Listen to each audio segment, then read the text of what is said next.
تو چشمات همیشه یه دروغ راسته، هیچکی جز من نمیتونه پای تو وایسه. همه بهم میگن دیوونه ای پسر، این عشق تو یه عشق خاصه. کی میتونه تحمل کنه این همه دوریو؟ چرا میمونی با اون که تو رو کرده دودیو؟ میذاره کنار تو رو مثل آب خوردن، چرا ول نمی کنی این آدم مودیو؟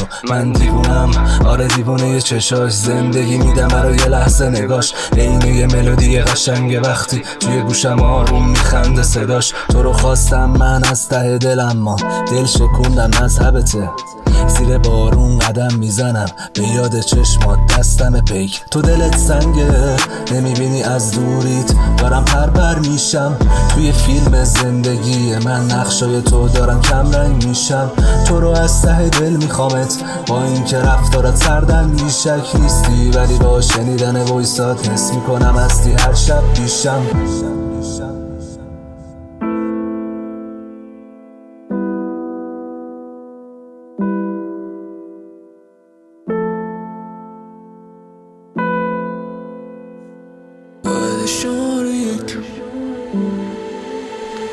سرم گیج میره میخورم به در دیوار، اصلا بدون تو مستم چیکار؟ چقدر بی خیال منی تو که رد میدادی حتی وقتی میدیدی دستم سیگار. تو که قول داده بودی که نفس من شی، برام سخت نیست کاری کنم نسخت من شی. بعد من میری پی هوس بعدیت، منم قول میدم نبرمت سفر بعدیم.